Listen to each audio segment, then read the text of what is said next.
I think I would have been a totally different mom had I done what I'm doing now when my boys were younger and toddler age, because I was just drowning. It was just so overwhelming. And you get to a point where you're like, I don't want to live like this anymore. Yeah. This sucks, frankly. Yeah. And I knew there was more to life than living the way that I was. So I needed change. The Lord's got you. Like, He's going to carry you through this, and He's going to put people in your path to help you manage it and give you tools to live your life with joy and fulfill those dreams and the things that you need to do as a person. Today is episode number 48, Discovering Harmony Within, Annie's journey to finding what makes her soul sing. Join us as we hear from a remarkable former client as she candidly shares her transformational path to fulfillment, from battling anxiety to conquering financial challenges and nurturing self-care. Annie's story is a testament to resilience, growth, and the unending quest to find what truly makes her soul sing. Join us as we glean insights from Annie's inspiring journey and uncover the invaluable lessons she's learned along the way.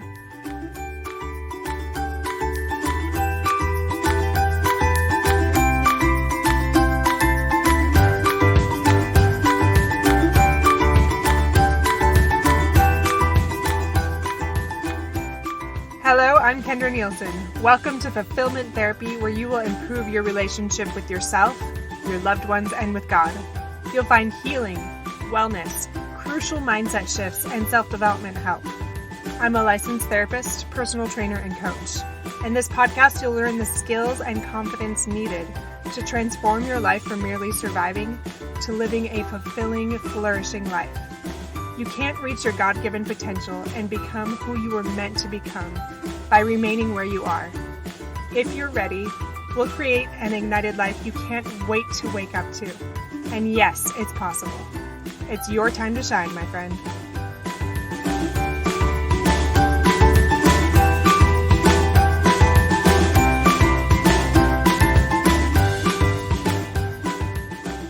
Annie, thank you for coming back today.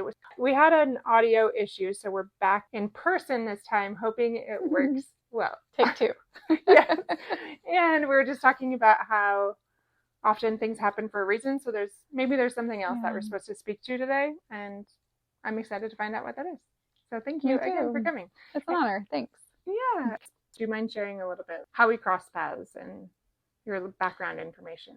Yeah. Okay? So my sister and I do retreats for women, and you had come on one of those retreats, January of 2021, and you had given a little lesson about mental health, and afterwards I was like, okay, I need that in my life. Don't we all? So I contacted you and reached out, and yeah, that's where we crossed paths. Yeah. And seriously, it changed my life. The times that we met I think we met for a year. Yeah, I think it was. Yeah. Changed my life. You're the woman that changed my life. I like that title. Thank you. Well, I've talked to you about this, but you were one of those golden clients that are just like, okay, tell me what I need to do. Let's do the work, where you're like, you're ready. So do you remember me talking about the readiness for change and the people that are in that stage? Like, I'm willing to try anything and just tell me where to go. Totally. You were definitely one of those. It was wonderful to work with you. I loved it. So thank you for coming back. And I feel like people can really relate to your story and the things that you've been through and what you might share today. So that's why I wanted you on the show. So thank you. I hope I can say something that will benefit and help somebody. I'm sure you will. Well, since this is take two, I already know that you will. I have a little preview. So do you mind if I just jump in asking you the first question? That's okay. So what does fulfillment mean to you personally? When you first asked me this question, I felt like it was twofold. Mm-hmm. And I feel like, first of all, fulfillment and doing those is like God's given us talents. He's given every single person a set of talents that we either innately have or that we have developed over time. And using those talents to bless the lives of others is definitely a fulfillment. But I also feel the second part is being able to like identify your goals, identify your dreams, make a plan to make them happen, and then doing it, living those dreams. And so I feel like one, you have those talents and gifts that you're actually using and blessing others. And then two, you're accomplishing your goals and living your dreams. Yeah, I love that. So. Obviously, I love that. I'm doing a podcast all about fulfillment. Thank you for sharing that. That really resonates for sure. So how have you created the most joy in your life since applying these principles, whether the things that you learned in meeting together or in anything? I think early on in our sessions together, you had asked me the question, what makes my soul sing? Yeah. And I loved that question. And I really took it to heart. And I made a whole list of things that made my soul sing. And I also made a list of the things that I needed. And I think that was spurred from a question that you had asked. Yeah. Like, what do you really need? Like, what does Annie Hansen really need in her life? So I wrote those things down. And then the next week when we met back again, you were like, okay, what are they? And you need to make sure that you do at least one of those things every day. Yeah. So just doing the things that bring joy, doing the things that make your soul sing, even if it's like 5 minutes a day, that's really changed my life. Do you mind if I go off the cuff and just ask you a question that relates to that? You are a client that I think has more self-awareness, that's really able to journal and maybe had been thinking about these things for a while, has the self-awareness to discover that within themselves, I guess. But I have a lot of clients that when I ask that, it's like blank stare. I can't even tell you how many are like, I don't know. Like, how do people know? And it's just total panic. So I'm curious what you might say to someone like that, or a friend or anybody, if they had no idea what made their soul sing. Oh, that's so interesting. I did meet a lady a couple of years ago, and I asked her the question, like, well, what do you love to do? Yeah. And she started crying. Yeah. And she was like, I don't know. I've been mothering for so long. I don't even know what I love to do. And I was like, oh, honey, you need to do something for you. I don't know. I think it doesn't take that long, maybe 5-10 minutes where you can just be alone and just be like, just get a pencil and paper and be like, okay, I love to do this. I love to do that. Yeah. This is what makes me happy. This is, I don't know, maybe, and if that is just too hard to pinpoint, maybe keep a journal handy. And as you're going through your day, think of things that make you smile. Or if you're like living day to day and you're in a conversation with somebody and it just makes you happier or makes you seem lighter, maybe write that down, like, oh, I really connected with this person. It makes me feel like I'm useful, or I made a difference in her life, or, you know, whatever the conversation was. Maybe just try and notice the things that make you happy. I like that because it's like a step in that direction for those people that really struggle coming up with anything.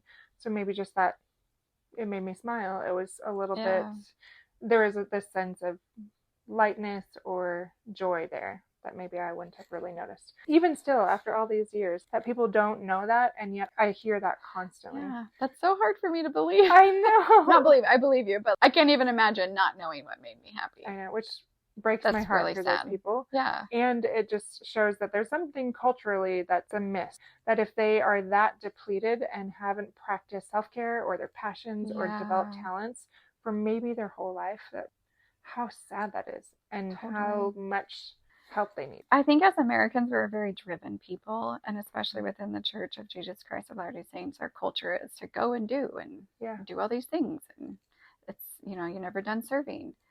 And so we could get caught up in always doing what we're supposed to do, that we forget about doing what we need to do in order to find joy. Yeah. And it's not like a selfish, self-indulging kind of thing. It's more of like, when my bucket is full and when I feel fulfilled, then I can serve, and then I can help others and help them find what makes their soul sing or what fulfills them. Oh, I like that. So you help others fill their bucket. And that was the analogy that I was thinking of too. It might be overused, but it really illustrates that point. How are you going to help other people and fill their buckets when you have nothing in your own? Exactly. Same with the gas tank analogy. Totally. Yeah, I love it. Well, thanks for allowing me to go off for just a second, but I appreciate your insights. No problem. So what activities or experiences bring you the most fulfillment and joy then? So we kind of spoke to that, but what is it exactly for you? Oh gosh. So maybe I should get out my journal because I wrote down all the things that do bring me joy. For sure, the first one is my relationships with people. particularly my husband and my boys and my friends. I feel like relationships have always been the number one thing that I need and that I find joy in. Yeah. And so I feel like I'm a loyal friend, and I'm very invested in my friendships because I know that that's a place that I can serve, and I can also serve myself, I guess, because I feel needed, I feel useful, and I just love being connected with people, and I love meeting new people, and I love nurturing the friendships that I already have. I love, just in addition to that, I love watching you interact with people. That sounds really creepy, but you are just so happy, like beaming, and there's this light that's automatically there, and you can tell it's not fake. It's totally genuine. Your interest and excitement to be connecting with other people. I love that. Well, thank you. I think I learned it from my mom, just innately and indirectly. Yeah. And maybe directly. But yeah, I just love people, and I love meeting. I love meeting new people. This is what I wrote in my journal from July 19th, 2021, when you had asked me I would what love to hear my needs are. Am I going off topic? No, I asked you what brings you fulfillment and joy specifically. Okay. So this is what. So these are the things that I needed and that bring me joy. Alone time. Mm-hmm. It doesn't have to be long, but I just need time alone to kind of like sort through my thoughts. I need to feel valued and appreciated. So little notes from my husband, like, hey, thanks for doing that. Or notes from my boys, or just feeling like what I'm devoting my time to is validated and like seen. Yeah. So I definitely needed that. Social interaction, so those connections, which goes with number 4, deep connections. And I wanted to, on a regular basis, be able to like dump my heart and my mind and all the thoughts that like jumble around in my head to somebody, a close friend. And meeting with you every week was so helpful for me because I could throw everything at you, and then you helped me sort them through and like process all of those crazy thoughts. And then running and walking outside every day. So just getting fresh air, being in the sunshine. Yeah. And so now that I've kind of like honed, once I knew my needs and I recognized those 5 things I had to have on a daily basis almost. So they're your non-negotiables. Right, exactly. Even now, after we haven't been meeting for a while. Yes, even more so, because now I've like honed them into my daily routine. Yeah. Like I get up early in the morning, I'm alone for a little bit. I get my boys, I have 4 boys. I get them off to school. And then like 7:30, 8:30 is when I do my running or my walking or whatever. Like I just have to be outside. I have to see the sunshine. I have to breathe fresh air and move my body, because I'm so much happier when I move my body and just get my heart rate up and feel good. And then connecting with people. I try and connect with people all throughout the day. And then usually our evenings are like some different event, or even if it's just home, I can connect with my boys and my husband. So I've really fine-tuned those needs to make sure that I'm doing those every single day. So then the question is, before we met, how often did you think, because it might not have been this conscious thing that you were aware of, how often do you think you were doing those things beforehand? Oh, rarely. I was doing the necessities. And for probably 10 years, I was just scraping by, like just doing the bare minimum of what I had to do. Almost, it sounds like giving more to other people and not to yourself. Totally. Self-care was not in the picture. Yeah. And now looking back, like if to our listeners, like what advice would you have for them, knowing what you know now, looking back? Oh, for sure. Make some time for you. Yeah. Even if it's just 5 to 10 minutes, like I said earlier, just giving yourself some time to do what you love. I think I would have been a totally different mom had I done what I'm doing now when my boys were younger and toddler age, because I was just drowning. It was just so overwhelming. That's a pretty normal complaint that I hear, and I think we've all done it to some degree. And for my own children, I hope that they learn that lesson too, do more for yourself. Take care of yourself. Yes. Take care of yourself. Know what you need. Yeah. Know what brings you joy and be able to just do those things. Make time for it. All of those things you said, very vital, very important. I love them. And I love just watching your face too as you talk about going outside. I think a lot of people are not as aware of that need that they have, and that you're so in tune and sensitive to those things, like how healing in nature can be. Totally. Recently, I've been playing pickleball a lot more. I said that weird. Too fun. Pickleball a lot more. And like just such a stress reliever. And I'm like, oh, I love this. Yeah. But because it's outside, I'm right now only doing it outside, but same thing. It's just like, yeah. And a lot of times it's early morning, that cool air, not a lot of people around. So I've learned recently the cortisol levels in your body are the highest in the morning because that's what gets you up. It's like, okay, time to go. Let's start our day. And so those levels are really high. And then sunlight hits your eyes. Yeah. There's little messages in your body that tell the body, okay, like she's awake, the sun is up, it's time to get it on. Like, let's get all this stuff done that you've got on your to-do list. Yeah. And then as the day wears on, the body starts developing the melatonin to tell you, okay, now it's time to rest. The sunlight is getting lower and less in her eyes. And so anyway, it was just really interesting that research that I came across was like totally validating what I'd already experienced, and exercising early, being outside early in the morning. And then in the evenings, I'm able, 10 o'clock, I'm out. Like it takes me 5 minutes to sleep. I'm done. It's the body's way of just being like, okay, you've done what you need to do. Now I'm going to let you sleep. And I don't, for 10 years, I couldn't sleep well. And I was running ragged. And now I sleep from 10 to 6:30 solid. And it's so great. I feel like a new woman. So awesome. Oh, I love to hear that. And especially that you have found what works for you and you're able to take care of yourself better than ever before by honoring those things and listening to your body or the spirit even that's teaching you these things. I'm so glad that you found that insight. Well, thank you for answering that question. Yeah.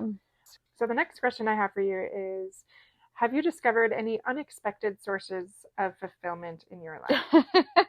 So yes, I laugh at this one because finances. Oh yeah. Finances were a huge stressor in my life. Yeah. So this is how it went. For like my husband and I will celebrate our 20th anniversary this October. Congratulations. Thank you. It's been awesome.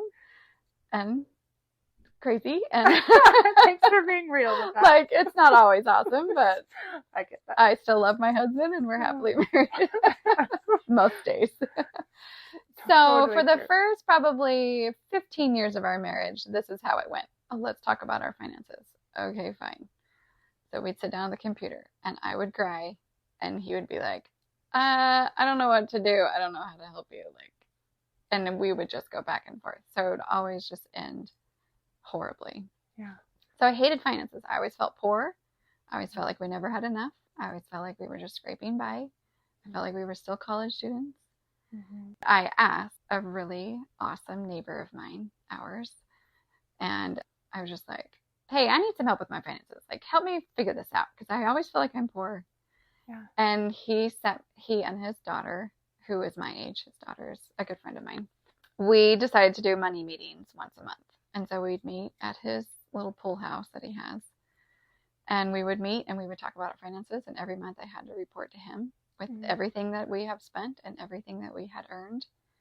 And then every 4 months I would send him a report of like our financial statement of like, what are our assets and what are our liabilities and what's the difference between the two.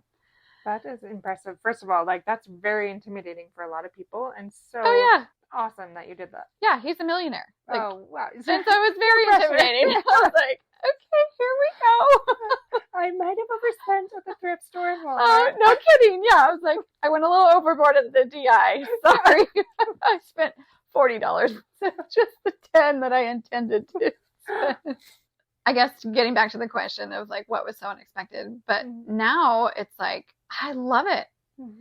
And it was one of our goals to pay off our house in 5 years. And we are at $27,000 left on our mortgage and we have zero debt.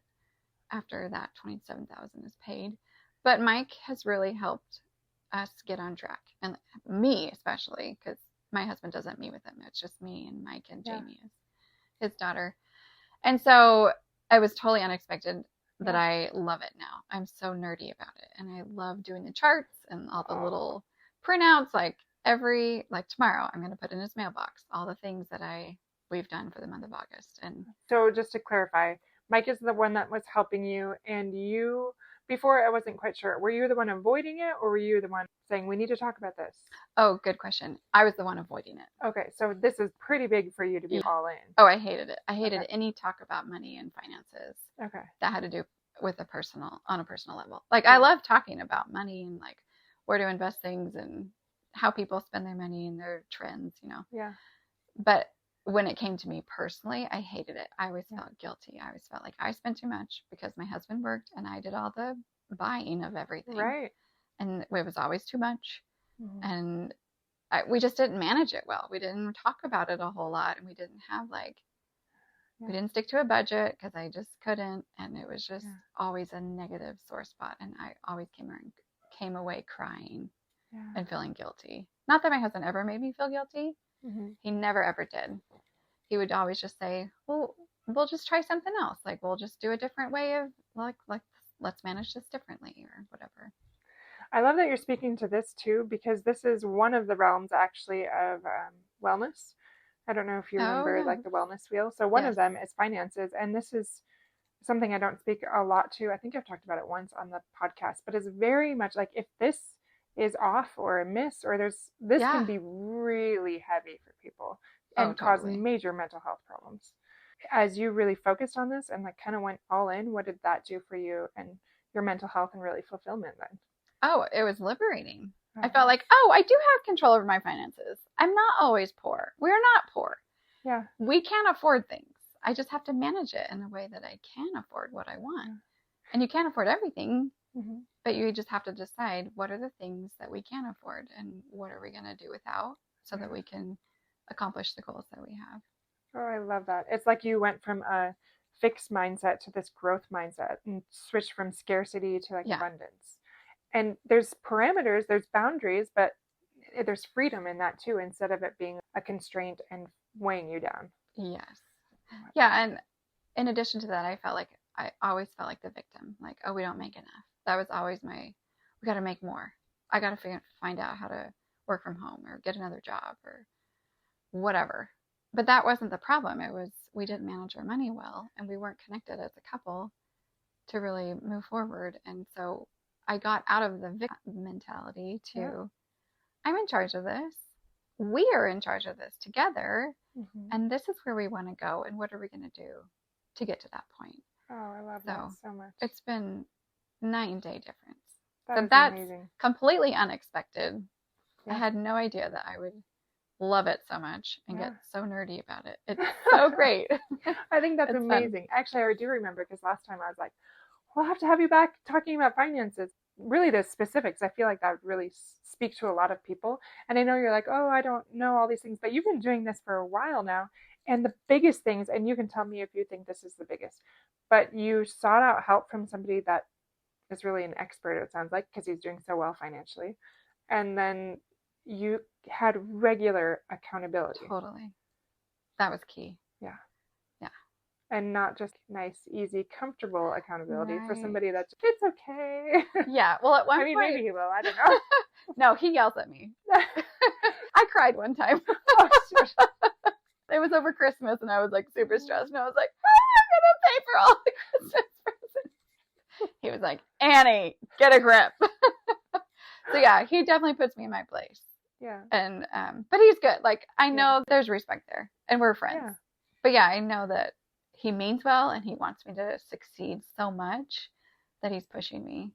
I know at one point my husband was like, you should just report to me. Send me all of our finances and charts and things like that. And I was like, well, you don't yell at me. You just are so nice. Yeah. My feet aren't to the fire. Yeah. But Mike puts my feet to the fire and he makes me do it because I don't want him mad at me. And I think everybody needs somebody else. And I think a lot of the time the spouse isn't the one. Sometimes they are. even like for our big three, I was like our big three goals of the day. My husband and I were reporting that to each other for a while.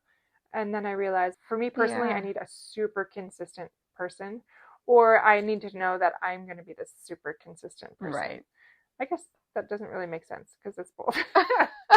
But we all have something that works well for us. And sometimes we have to play around with that and figure out who that's going to be. Totally. So it sounds like for you, well, at least in finances, it couldn't be him. Right. Yeah. Right. And it was kind of funny the way it happened. Like we were at a basketball game for one of my sons, and it was our school, and he goes to almost every basketball game. And he was sitting by us, and I was like, "Hey, Mike, what do you think you can do? Help me. I need some help with my finances. I feel like we're always in the hole." And he was like, "Come to my pool house next Monday and meet with Jamie. She paid off her house in like 3 years, and so we can all talk about it." So that's how it began. It was just totally organically at a basketball game. And you had the humility to ask. Yeah. Well, you kind of get to a point where you're like, okay, I've been doing this for 15 years and nothing's working. Right. And same with you, like how I came to you, I was like, I've been stressed out and dealing with anxiety for over 10 years, probably more than that, longer than that. And you get to a point where you're like, I don't want to live like this anymore. Yeah. This sucks, frankly. Yeah. And I knew there was more to life than living the way that I was. So I needed change. Absolutely. And I'm just thinking about your story and knowing a lot about it. If you hadn't have asked those two different times, asked for help, asked for direction, it's not necessarily that it wouldn't have come with time, but say if you didn't do those things, you didn't reach out to Mike, you didn't reach out to me, what do you think would be different today? Oh, I would be in the victim mentality and just going on the gerbil hamster wheel, like over and over again, like, oh, here we go again. Yeah. It was just a vicious cycle of a downward spiral. Yeah. Almost sounds like, and you kind of alluded to it, I don't know if you were intentionally, but the victim cycle, like staying below the line, where you're not really acting, but being acted upon. Totally, yeah. You're stuck. You're not able to, back to the growth mindset and the fixed mindset. But I'm so glad that you were able to find that, especially in those two areas. Those are really big for you, mental health and financial health, really. Yeah. And it's amazing how they are so connected. When you feel like you're in charge and you are making a difference in your finances, how that just alleviates all the stress and the worry and the ruminating of the thoughts that are negative. Yeah.